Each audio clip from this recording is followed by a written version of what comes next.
Welcome back. So this is the video number 16, the second class of eigenvector and eigenvalues. So the big question then is, why do we need this eigenvalue and eigenvector concepts? So let's think about a system H. So this is a linear time invariant system.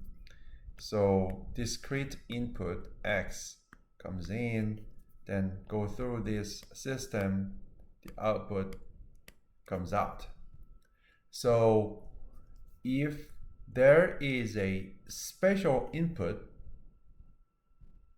so that after go through this LTI system with the system function H, then if we can get the output as some number times the input, then we can use this xn, this special xn, as a basis for this system H.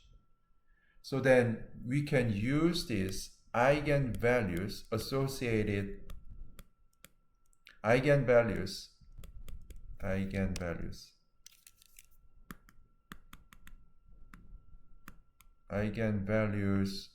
associated with xn, this special input, as the contribution of that of a specific xn, or the amplitude of that specific xn, to represent in a different domain, let's say frequency domain. So this input is in time domain.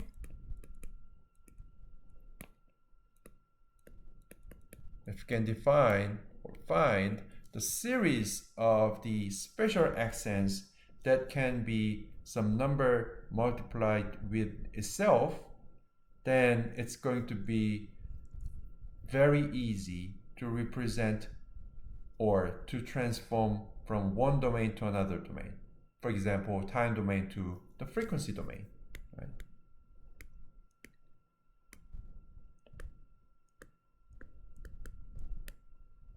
So this procedure is in general spectral domain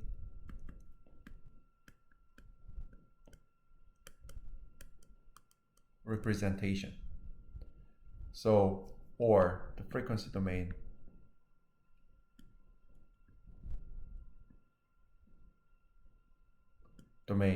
representations.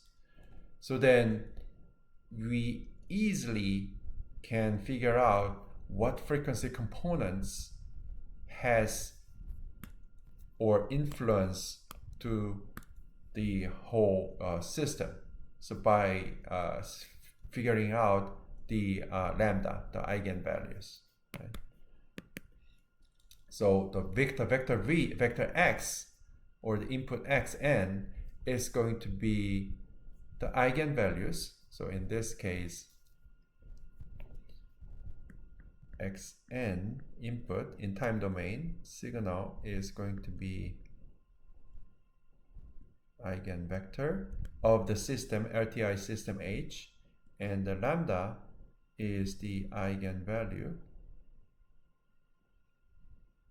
associated with vector x, or this input signal x. Then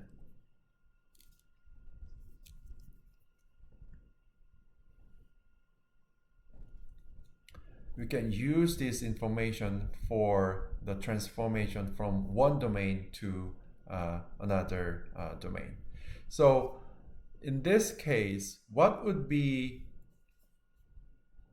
the xn? So if we put xn as a e to the j omega not n, so from the Euler's formula, cosine omega n plus j sine omega naught n. Okay, so for this, so this discrete time signal, discrete time signal xn is a eigen function of any discrete time LTI system H. So then when X is an input, then the system's output is going to be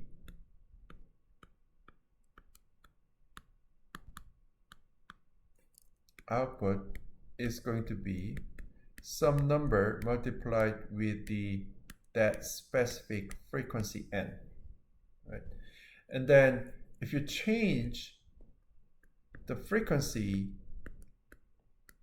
or the next frequency, let's say omega 1, then the second output also has the different eigenvalue lambda 2 times that omega j1 omega 1t.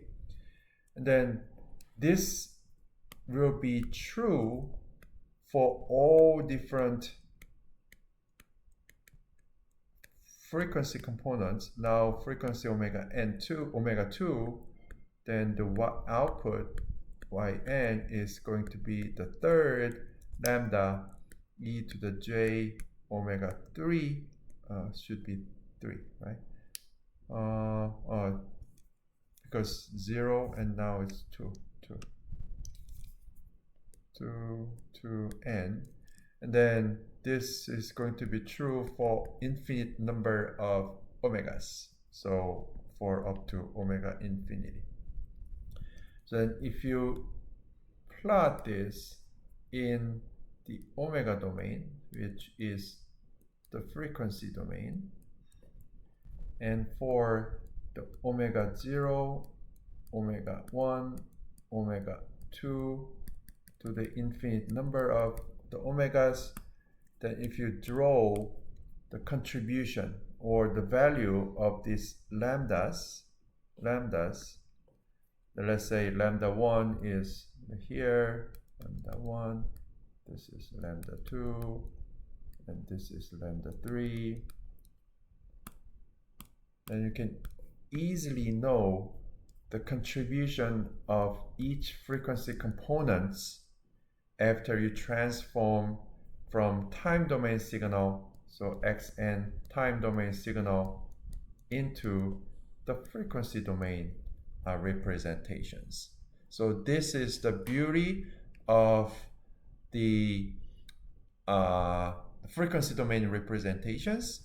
And to get these frequency domain representations, we define a new basis, which is the e to the j omega n, because e to the j omega n is the special input which can produce some eigenvector and eigenvalue relationship for this LTI system H, so that we can use this eigenvalue and eigenvector concepts for these transformation relations.